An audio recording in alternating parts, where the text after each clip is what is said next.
Bismillahirrahmanirrahim. Assalamualaikum warahmatullahi wabarakatuh. Halo teman-teman semua, aku Husnul Fathia, peserta pendidikan dasar tim medis Ashifa dengan nomor peserta 12.20. Pada kesempatan ini, aku mau ngobrol sama kalian seputar intoksikasi. Oke, pertama, teman-teman pernah nggak sih baca artikel tentang intoksikasi? Nah, aku mau kasih tahu ke kalian kalau intoksikasi itu tidak mesti benda beracun yang kalian konsumsi.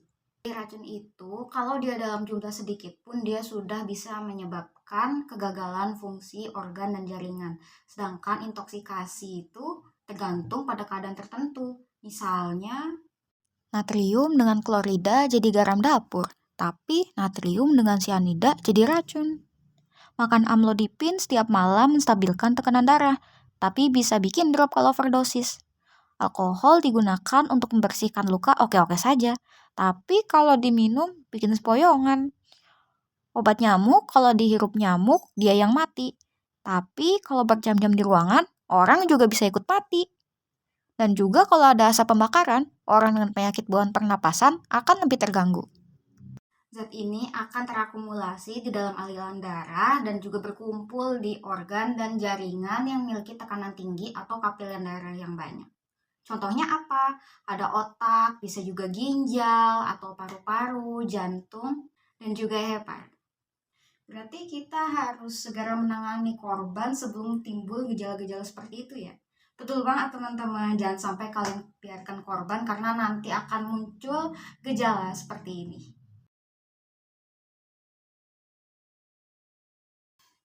Oke, selanjutnya aku akan bahas beberapa benda yang ada di rumah dan berpotensi menyebabkan intoksikasi. Oke, yang pertama ada alkohol. Ini biasanya ada di minuman atau enggak pembersih luka ya teman-teman kalau di kehidupan sehari-hari. Kalau aku punya disinfektan Dettol dan ini terdiri atas fluorosilenol dan juga isopropil alkohol.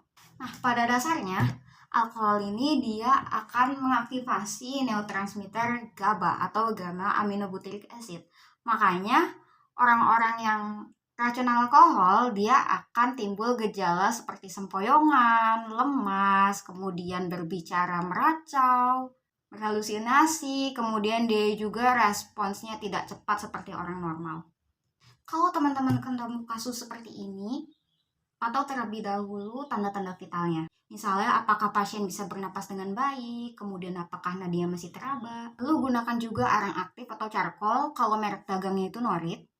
Arang ini gunanya untuk mencegah absorpsi alkohol di usus yang kemudian akan diedarkan melalui darah. Dan selain itu, kalau kalian menemukan pasien yang responsnya itu aneh, dia itu marah-marah, jangan coba-coba tangani sendiri, kalian panggil bantuan yang lebih ahli. Oke, selanjutnya ada deterjen pencuci pakaian. Kalau yang aku punya sih kandungannya surfaktan ya teman-teman. Sebetulnya surfaktan sendiri ada beberapa macam ya teman-teman. Tapi konsepnya dia punya gugus hidrofobik yang akan merangkap noda dan juga hidrofilik untuk memudahkan pembilasan. Kalau kalian lihat ibu-ibu yang sering nyuci baju, kadang tangan beliau-beliau ini terlihat kasar dan juga iritasi. Nggak terlalu parah ya teman-teman.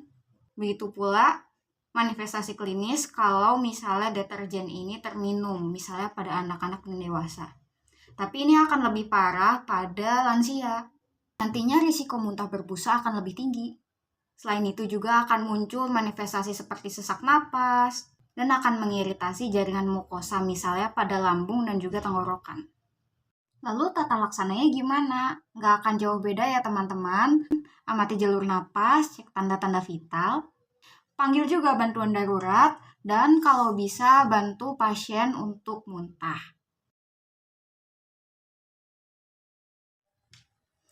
Dan yang satu ini udah aku spill sejak awal. Sekadar nice to know ya teman-teman, obat nyamuk semprot atau insektisida ini ada beberapa golongan, misalnya organofosfat dan lain sebagainya. Tapi kalau yang aku punya, zat aktifnya itu permetrin dan juga transflutrin. Ya, jadi dia termasuk ke dalam golongan organoklorin. Seperti yang udah aku katakan, kalau dalam jumlah sedikit menghirupnya kita tidak apa-apa, tapi kalau paparan dalam jangka waktu panjang kita akan merasakan halusinasi, pusing, tremor, lemas. Ada juga beberapa korban yang mengalami kejang tonik klonik dan juga paralisis. Kalau misalnya kontak dengan kulit, tentu saja akan menyebabkan iritasi. Tata laksananya, jangan lupa bersihkan area kontak jika terkena kulit, misalnya dengan air bersih mengalir atau dengan normal salin, yaitu garam dapur yang dilarutkan dalam air. Kalau misalnya terminum, jangan lupa siapkan untuk bilas lambung. Misalnya, kalian berikan korban air yang banyak. Misalnya tadi yang pertama alkohol dikasih arang aktif. Nah, kalau misalnya obat nyamuk dikasih arang aktif atau enggak kalau tertelan? Jawabannya nggak usah ya teman-teman, karena zat ini korosif. Justru harus dirangsang untuk muntah. Lakukan penanganan dengan cepat, jangan menunggu zat korosif itu tersebar di darah. Oke, yang terakhir ada minyak tanah ya teman-teman. Ini aku seriusan kasih tulisan minyak tanah sebelah sini karena aku takut ketukar sama air minum. Soalnya warnanya juga agak semi bening kuning-kuning gini dan ada juga yang bahkan tidak berbau.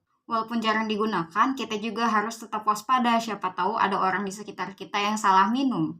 Kalau secara kimiawi, minyak tanah ini namanya kerosin.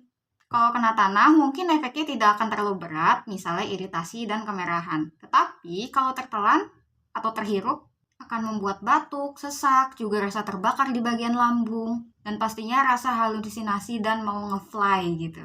Kalau kena mata pun bisa menyebabkan kerusakan permanen. Kalau teman-teman melihat ada korban yang mengalami intoksikasi minyak tanah, langsung cek tanda-tanda vital, lihat juga pernapasannya, dan juga beri dia oksigen.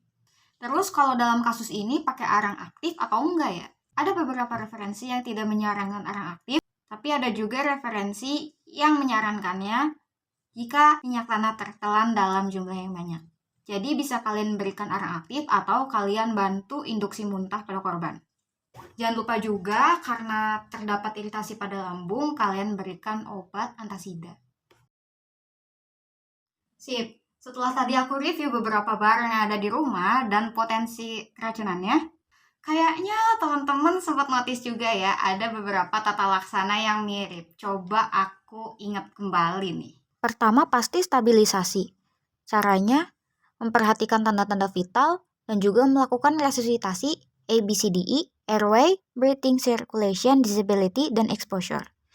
Terus habis itu pasti ada dekontaminasi.